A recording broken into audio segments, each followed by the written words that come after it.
Շատ երկրներում հերոս շների պատվին կանգնեցված են հուշարձաններ։ Մեկ մաքսավոր շունը տարեկան 10 կիլոգրամից ավելի մահաբեր թմրանյութ է հայտնաբերում։ Վերապատրաստվել ենք լավագույն մասնագետների կողմից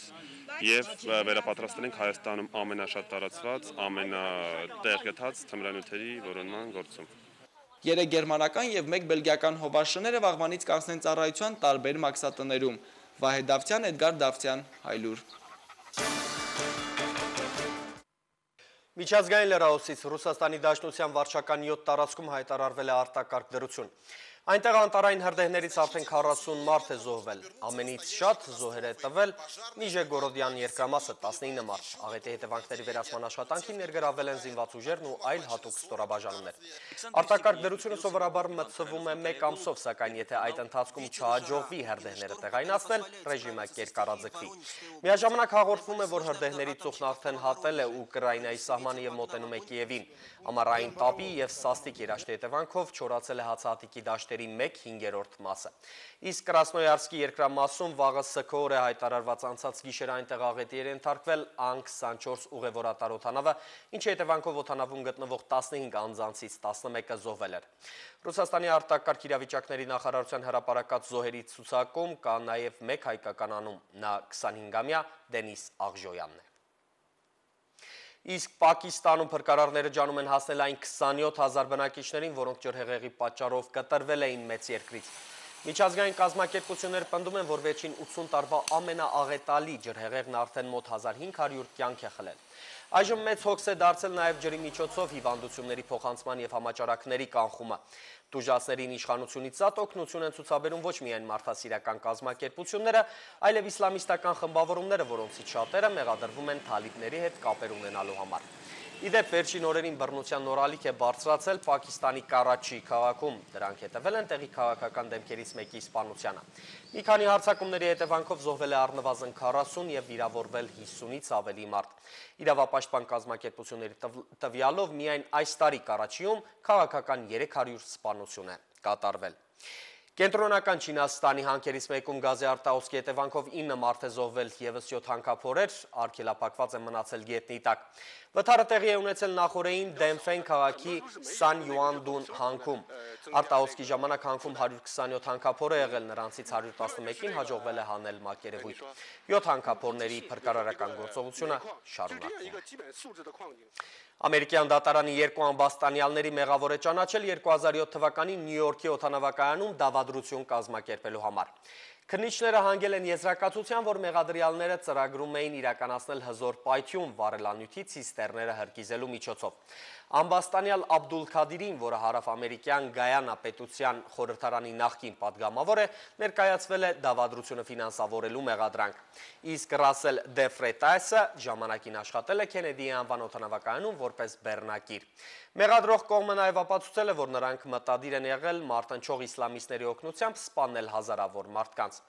Ծրագրված պայթյունն այնքան հզոր է լինելու, որ մարդիկ այն տեսնեին շատ հեռվից։ Բարակ Օբաման կատարել է իր նախընտրական խոստումներից ամենակարևորը։ Իրաքում ամերիկյան ռազմական գործողություններն ավարտելու մասին խոստումը, սակայն իրաքցիներին այնքան էլ չի գոհացրել։ Նրանք մտավախություն ունեն, որ Իրաքում այսօր ամենևին հարմար պահ չէ ամերիկյան զորքը դուրս բերելու համար։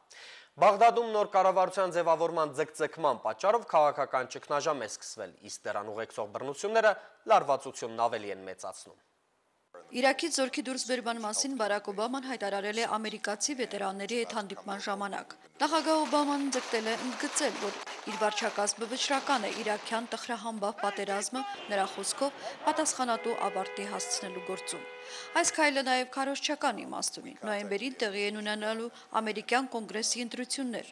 Ռազմական գործողությունները կդադարեցվեն մինչև այս ամսվա վերջը, սակայն բոլոր ստորաբաժանումները չէ, որ կհեռանան Իրաքից։ Մոտ 60,000 զինվոր կմնան մինչև 2011 թվականի վերջը։ Նրանք զբաղվելու են իրաքցի զինվորների վերապատրաստմամբ եւ պաշտպանելու են Միացյալ Նահանգների շահերն այդ երկրում։ Օբամայի ձևակերպմամբ, եթե մինչև հիմա Վաշինգտոնն Իրաքում ռազմական նպատակ էր հետապնդում, ապա այժմ իրենց առաքելությունը կլինի քաղաքացիական բնույթի, որը զինվորների փոխարեն կիրականացնեն դիվանագետները։ Սպիտակ տան ղեկավարն իր հայտարարությունն Իրաքի համար այնքան էլ բարեպատեւ պահին չի արել։ Բաղդադում քաղաքական նոր փակուղին դարձյալ լարվածության եւ անորոշության մթնոլորտ է ստեղծել։ Խորհրդարանական ընտրություններում հաղթանակած խոշոր կուսակցություններն արդեն 5 ամիս չեն կարողանում համաձայնության գալ կառավարություն ձևավորելու հարցում։ Իրաքցիները թերահավատ են, որ ազգային ուժերը կկարողանան ինքնուրույն գլուխ հանել անվտանգության ապահովման գործից։ Մանավանդ, որ վերջին օրերին նոր թափ են ստացել բռնություններն ու զինված խմբերի հարձակումները։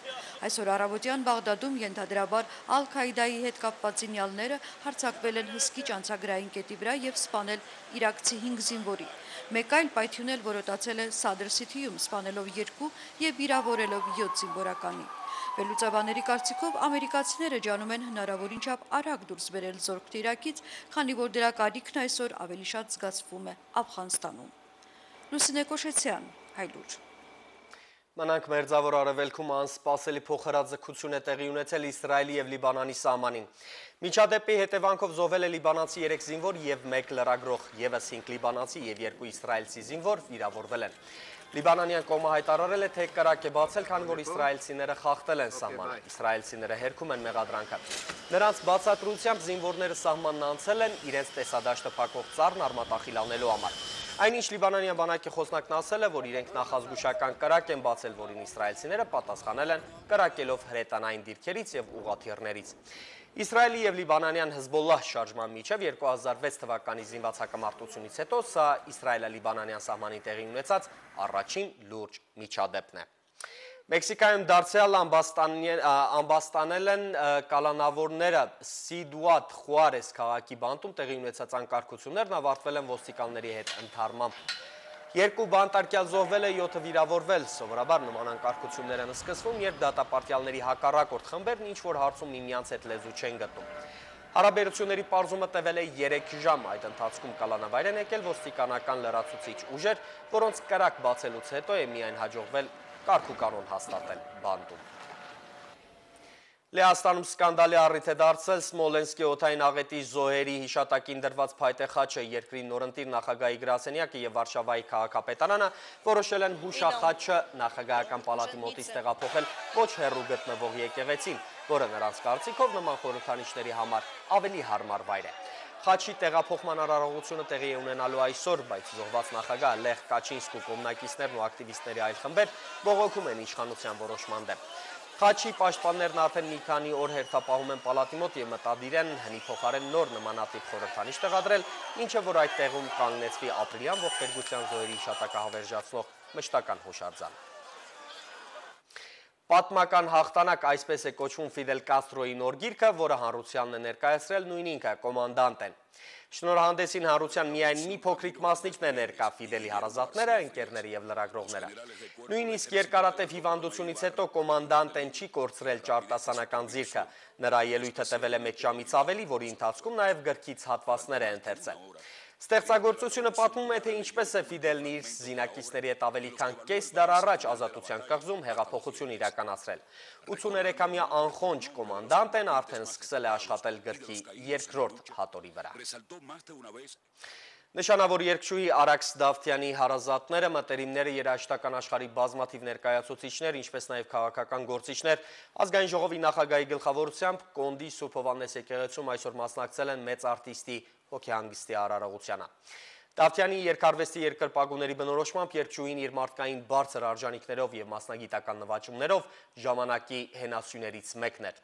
Արաքս Դավթյանի հետ վերջին հրաժեշտի արարողությունը տեղի կունենա վաղ օգոստոսի 4-ին ժամը 12-ից 14-ը Կոմիտասի անվան կամերային երաժշտության տանը, իսկ խոհարկավորությունը Երևանի քաղաքային Պանթեոնում։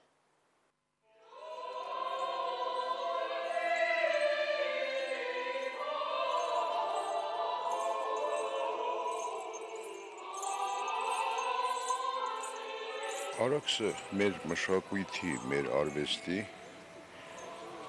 ամենանվիրալներից մեկն էր, բարձրաճաշակ, անիմաց գրագետ, պրոֆեսիոնալ։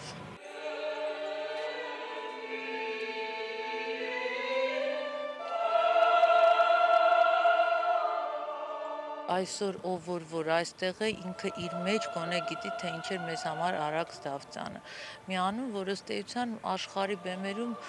նորից եւ նորից հնչեցրեց հայ հասկացողությունը այն որակի մեջ, որի մասին մենք այսօր խոսում ենք, երբ ասում ենք հայ, երևի մենք պատկերացնում ենք այսպիսի անհատների